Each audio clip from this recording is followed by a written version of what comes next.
Hello नमस्कार दोस्तों, स्वागत करता हूं आपका मेरा यूट्यूब चैनल में। दोस्तों, अब से पहले मैंने हिंदी की स्वर और हिंदी की जो एक तरीके से आपका स्वरों का वर्गीकरण था, उस सभी पर मैं बात कर चुका हूं। आज हम यहाँ पर व्यंजन की बात करने जा रहे हैं।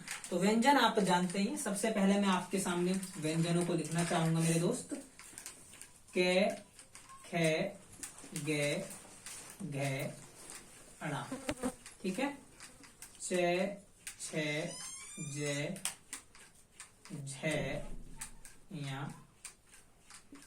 टे, ठे, डे, ढे, णे,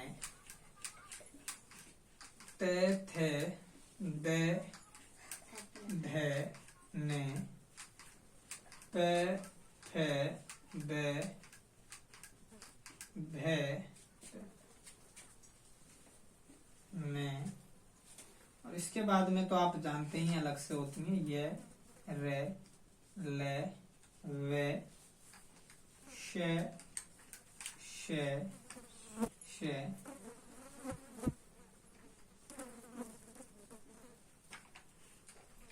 है। और है के बाद में आप जानते हैं क्षत्रिय, त्रिशूल, ज्ञानी और एक श्रेणी। ठीक है। तो मुझे लगता है 25 और 8 आपका कितने, 25, 8, 33 और 4 ये होते हैं संयुक्त अक्षर, इनको बोलते हैं। तो 33 हमारे व्यंजन होते हैं। मैंने पहले भी आपको बताया था कि मूल व्यंजनों की जो संख्या है वो आपकी 33 है। ठीक है। ये वाले जो 4 हैं, ये वाले ये संयुक्त अक्षर हैं, इनको बोलते हैं संयुक्त अक्षर। ठीक है। तो चलिए, अभी ये वाले जो सारे हैं, इन सभी की अगर मैं बात करूं तो इनको बोलते हैं स्पर्शी।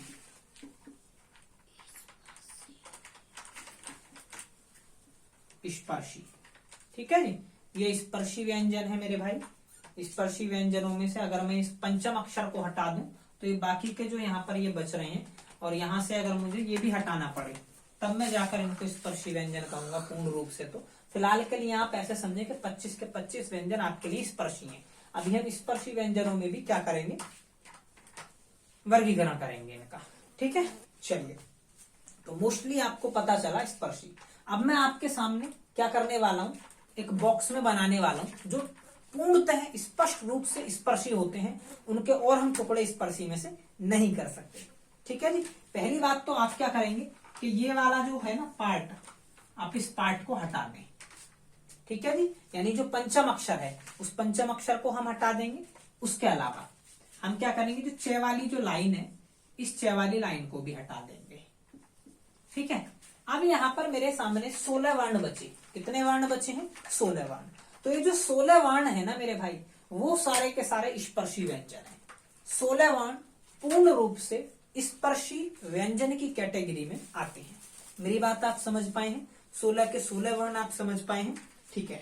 ये स्पर्शी व्यंजन की कैटेगरी में आते हैं। अच्छा, अब ये वाले जो वर्ण है ना, ये वाले जो वर्ण है, इनका नाम होता है स्पर्शी संघर्षी व्यंजन। स्पर्शी तो ये भी है, मैंने अभी बताया था कि स्पर्शी में भी हम टुकड़े करेंगे। स्पर्शी संघर्षी,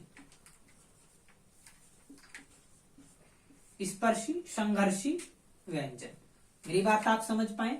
ये वाले जो व्यंजन हैं, इनको हम क्या कहते हैं? इनको कहते हैं हम स्पर्शी संघर्षी व्यंजन। स्पर्शी संघर्षी व्यंजन। और ये जो 16 अभी मैंने बताए थे, ये वाले 4 काटने के बाद, ये वाले 5 काटने के बाद, तो बाकी के जो आपके कितने बचे थे, 4 चौक 16 ही बचे थे। तो 16 जो थे ये आपके स्पर्शी थे। और स्पर्शी संघर्षी कौन से थे? चे, छे, जे, झे। मेरी बात आप समझ पाए हैं? इसके अलावा ये जो आपका पंचम अक्षर होता है, पंचम अक्षर, इसको हम बोलते हैं नासिक्य व्यंजन। क्या बोलते हैं? शिक्य व्यंजन। इसको बोलते हैं मेरे भाई नासिक्य व्यंजन। आप इस बात को समझ पाए हैं? इसको क्या बोलते हैं हम? नासिक्य व्यंजन हम इसको बोलते हैं। ठीक है। तो आप इन ऊपर वालों का वर्गीकरण कर पाए हैं फिलहाल के लिए। चलिए, मैं आगे की आपको बात बताता हूं। इसके अलावा संघर्षहीन व्यंजन होते हैं, संघर्षहीन व्यंजन होते हैं ये और वे। ये और वे जो होते हैं उनको हम संघर्षहीन व्यंजन भी कहते हैं। तो मैं यहां पर लिख देता हूं आपके लिए, ये और वे, इनको हम संघर्षहीन व्यंजन कहते हैं। संघर्षहीन व्यंजन। इन्हीं दोनों को हम अर्धस्वर भी कहते हैं, अर्धस्वर। ठीक है, संघर्षहीन व्यंजन है ये दोनों, और यही दोनों आपके अर्धस्वर भी कहलाते हैं। जब आप यण संधि पढ़ रहे होंगे तो यण संधि में हम इनका यूज देखेंगे मेरे भाई। यण आप जानते हैं स्वर संधि कहलाती है, तो वहां पर इन्हीं का हम यूज वहां देखेंगे, इसीलिए हम इनको अर्धस्वर भी यहां पर कह करके चल रहे हैं। मेरी बात आप समझ पा रहे हैं। इसके अलावा एक होती है आपकी प्रकंपित। प्रकंपित, ये जो आपका लय है, ये जो आपका लय है, इस लय को, सॉरी इस लय को नहीं, रे को, इस लय को नहीं, रे को, रे जो होता है रे, रेरत, ये आपका प्रकंपित ध्वनि है। ये कैसी ध्वनि है मेरे भाई? प्रकंपित ध्वनि। मैं यहां पर लिख देता हूं, ये है आपका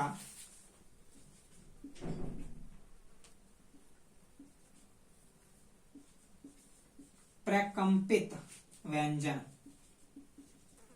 ठीक है, इस रे को मैं बोलता हूं मेरे भाई प्रकंपित व्यंजन, या इसी को मैं लुंठित व्यंजन भी कहता हूं। क्या बोलता हूं इसी को? लुंठित, लुंठित व्यंजन। ये जो मैं आपको सारे नाम बता रहा हूं ना, ये सारे एग्जाम में पूछे जा चुके हैं कि 4 व्यंजन दे देगा आपसे, कहेगा निम्न में से लुंठित व्यंजन कौन सा है, निम्न में से प्रकंपित व्यंजन कौन सा है, निम्न में से नासिक्य व्यंजन कौन सा है। इस तरीके से ये क्वेश्चन यहां से पूछे जाते हैं, तो इनके नाम ही आपको समझने इन सब में। ठीक है ना, यही सबसे ज्यादा आपसे चीजें पूछी जाएंगी। चलिए, इसके अलावा ये जो लय है आपका, इस लय को बोलते हैं हम पार्श्विक स्वर, सॉरी पार्श्विक व्यंजन। इसको क्या बोलते हैं मेरे भाई? पार्श्विक व्यंजन।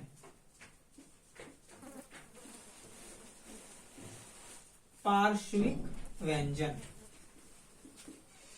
इस लय लट्टू को क्या बोलते हैं मेरे भाई? हम उस लय को बोलते हैं हम पार्श्विक व्यंजन। ये भी बात आप क्लियर कर पाए होंगे। इस लय को हम क्या बोलते हैं? पार्श्विक व्यंजन। अभी तक हम देखो यहां तक का वर्गीकरण कर पाए हैं। ये आपके जो नीचे वाले, इनको बोलते हैं संयुक्ताक्षर, संयुक्त व्यंजन बोल देंगे चाहे, संयुक्ताक्षर। ठीक है, ये संयुक्त अक्षर है, ये संयुक्त होकर के बनाए गए हैं। ये मैंने पहली वीडियो में भी बताया था, मैं यहां पर भी इनको बता दूंगा किस किस के संयोग से ये बने हुए हैं मेरे भाई। ठीक है, चलिए आगे हम देख लेते हैं। श श श है की बात अगर हम करें तो श श श है में से मैं आपको बता दूं कि ये जो तीनों श हैं और ये है, इन सब को हम बोलते हैं ऊष्मीय व्यंजन। क्या बोलते हैं इनको? ऊष्मीय व्यंजन। ऊष्मीय व्यंजन, इनको क्या बोलते हैं? ऊष्मीय व्यंजन बोलते हैं। ठीक है, इसको हम, ये जो इसमें है हलकारा ना, इसमें है हलकारा, इसका भी एक अलग से व्यंजन भी हम करते हैं। इस है हलकारों को हम अलग से काकल्य व्यंजन बोलते हैं। काकल्य व्यंजन, काकल्य व्यंजन, इस है हलकारा को। ये ऊष्मीय भी है और ये आपका काकल्य भी है हलकारा जो है। काकल्य के अलावा हम इसको स्वर यंत्री व्यंजन भी बोल देंगे। क्या बोल देंगे? स्वर यंत्री व्यंजन। स्वर यंत्री व्यंजन। ठीक है, इसको हम स्वर यंत्री व्यंजन भी बोल देंगे। तो आई होप आप इन सभी का वर्गीकरण बहुत अच्छी तरीके से समझ पाए। इसके अलावा मैं आपको बताता हूं, 2 और होते हैं आपके, ये वाला अणे और ये वाला ढे। इन दोनों को हम ताड़ित ध्वनि बोलते हैं। क्या बोलते हैं? ताड़ित ध्वनि। ठीक है, या ताड़ित स्वर बोलते हैं, या फेंके हुए स्वर बोलते हैं, उत्क्षिप्त व्यंजन बोलते हैं इनको। क्या बोलते हैं मेरे भाई? उत्क्षिप्त व्यंजन, या इसी को मैंने बताया आपके लिए ताड़ित व्यंजन या ताड़न ध्वनि, ताड़न जात ध्वनि, इनको हम ताड़न जात स्वर भी बोलते हैं। ठीक है, द्विगुण, द्विगुण भी बोलते हैं इनको, द्विगुण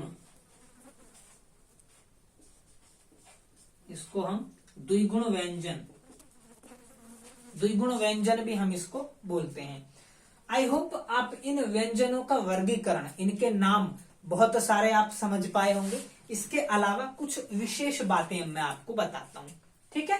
देखिए ये जो है भाई, इसको हम बोलते हैं आपका कै खे गे घे अणे को पहला वर्ग, छे छे छे को बोलते हैं दूसरा वर्ग, टे ठे को बोलते हैं तीसरा वर्ग, ते थे को बोलते हैं चौथा वर्ग, और पे फे को बोलते हैं पांचवा वर्ग। यानी ये 5-5 अक्षरों का जो पूरा ग्रुप है ना, इनको हमने वर्गों के नाम दिए हुए हैं। तो इसको हम पहला वर्ग बोल देंगे, दूसरा वर्ग, तीसरा वर्ग, चौथा वर्ग, पांचवा वर्ग, ठीक है। या हम इसको कै वर्ग, चे वर्ग, टे वर्ग, ते वर्ग, पे वर्ग बोल देंगे। सॉरी, आप इनको पहला दूसरा तो यहां से लिखेंगे, ये थोड़ी सी मिस्टेक है, इसको सुधारेंगे। इनको तो हम कै वर्ग, चे वर्ग, टे वर्ग, ते वर्ग, पे वर्ग बोलते हैं। और इसको बोलते हैं पहला वर्ण, दूसरा वर्ण, तीसरा वर्ण, चौथा वर्ण, पांचवा वर्ण। हम इनको कैसे बोलेंगे, समझना मेरी बात को। मैं बोलूंगा भाई कै वर्ग का दूसरा वर्ग वर्ण कौन सा है, तो कै वर्ग का दूसरा वर्ण खे हम बताएंगे। बात आई समझ में। मैं कहूंगा आपसे कि टे वर्ग का चौथा वर्ण कौन सा है, तो टे वर्ग का चौथा वर्ण डेडक्कन हो जाएगा। मेरी बात आप समझ पाए हैं क्या? उम्मीद है आप इस बात को समझ पाए, इस कंसेप्ट को समझ पाए। यहीं से हम समझेंगे मेरे भाई अल्प प्राण, महाप्राण, सघोष, अघोष, इन सभी के बारे में चर्चा करेंगे। आई होप आप इस बात को समझ पाए। तो चलिए हम स्टार्ट करते हैं मेरे दोस्त सघोष की। हम स्टार्ट करते हैं मेरे भाई किसके लिए, सघोष के लिए। तो देखिए एक चीज आप जानेंगे, यहां जगह है क्या, यहां दिखाई दे रहा है क्या? एक बार मुझे देखनी पड़ेगी भाई वीडियो किधर, यहाँ पे लिख सकते हैं या मुझे मिटाना पड़ेगा। तो आई होप ये पूरा बोर्ड इधर यहाँ पे आ रहा है और हम इसको यहाँ लिखेंगे। देखिए यहाँ पर हम लेकर के चलेंगे इस साइड में, मैं आपको बता रहा हूं सघोष। सघोष, इसी सघोष को हम घोष भी कह देते हैं। इसी सघोष को क्या कह देते हैं मेरे भाई, घोष कह देते हैं। तो इस घोष में कौन कौन से आते हैं, इस बात को आप समझिए। घोष में कौन कौन से आते हैं आपका, घोष में एक तो आपके देखो ये, रे, ले, वे और है आएंगे। ये, रे, ले, वे और है। 5 अक्षर तो आपको ये वाले याद रखने, ये, रे, ले, वे, है, ठीक है। इसके अलावा आपको क्या याद रखना है, इसके अलावा आपको याद रखना है चौथा, पांचवा, सॉरी तीसरा, चौथा, पांचवा, तीसरा, चौथा, पांचवा वर्ण प्रत्येक वर्ग का, ठीक है जी। प्रत्येक वर्ग का तीसरा, चौथा, पांचवा वर्ण, ये सारे के सारे क्या है मेरे भाई, सघोष हैं। आप मेरी बात को समझ पाए।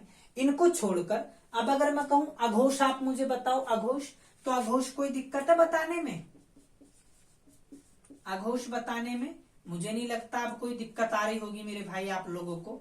अघोष में आप पहला और दूसरा वर्ण बताओगे प्रत्येक वर्ग का, ठीक है। इसके अलावा आप मुझे क्या बता दोगे, तीनों शय।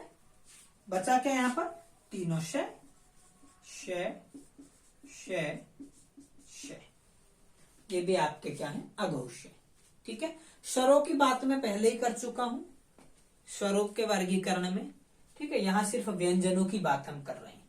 इसके अलावा अब हम बात करेंगे अल्प प्राण और महाप्राण की। किसकी बात करेंगे, अल्प प्राण और महाप्राण की। तो अल्प प्राण और महाप्राण में हम देखेंगे, पहले हम महाप्राण को देखते हैं।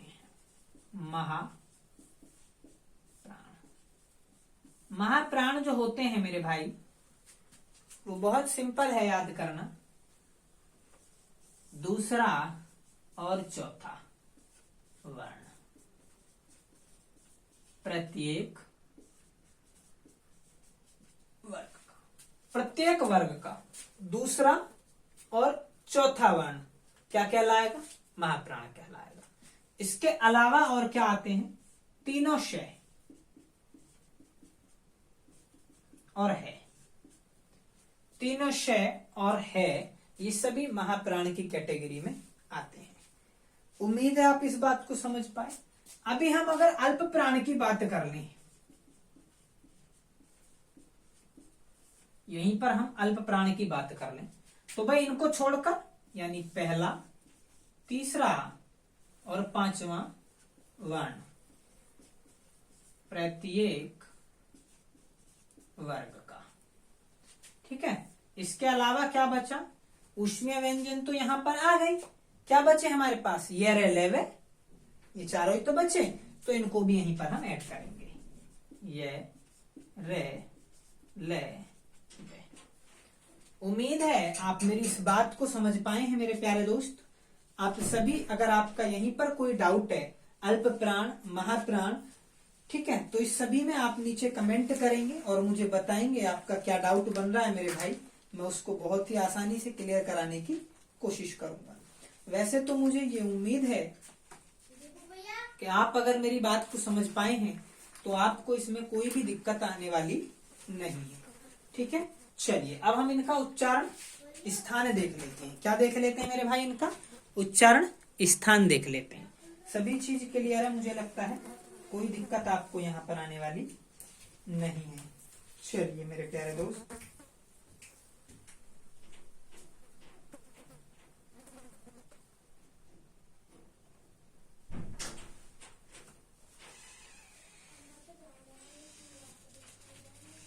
चलिए ठीक है।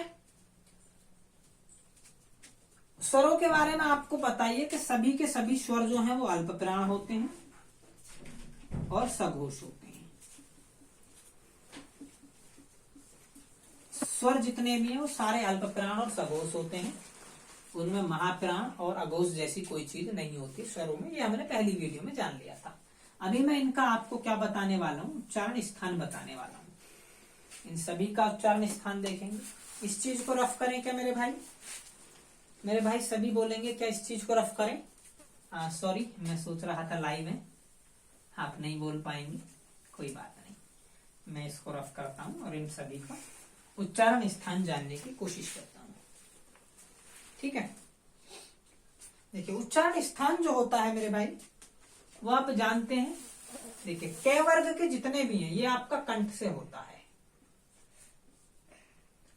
च वर्ग का तालु, फिर है मूर्धा से, उसके बाद में आता है आपका मूर्धा के बाद में कंठ, तालु, मूर्धा, दंत और ओष्ठ। मुझे नहीं लगता आपको कोई भी दिक्कत होगी इसको लिखने में। क वर्ग के सारे बोले जाएंगे कंठ से, च वर्ग के सारे बोले जाएंगे तालु से, ट वर्ग के सारे बोले जाएंगे मूर्धा से, ट वर्ग के सारे बोले जाएंगे दंत से और प वर्ग के सारे बोले जाएंगे ओष्ठ से। बोलो यहां तक कोई दिक्कत है तो बोलो मेरे भाई, अगर यहां तक आपको कोई दिक्कत है तो, अन्यथा इसके अभी हम आगे चलते हैं। यहां तक मुझे नहीं लगता आपको कोई भी दिक्कत होगी मेरे प्यारे मित्रों, ठीक है, यहां तक कोई भी दिक्कत नहीं होगी। चलिए अब देखिए इन वर्गों के साथ में इस कंठ से आप बोल देना है को, इस कंठ से आप किसको बोल देना मेरे भाई? है हलकारा को। कंठ से आप बोल देना किसको? है हलकारा को, ठीक है। चलिए इस तालु से आप बोल देना मेरे भाई श को। इस तालु से आप किसको बोल देंगे मेरे भाई?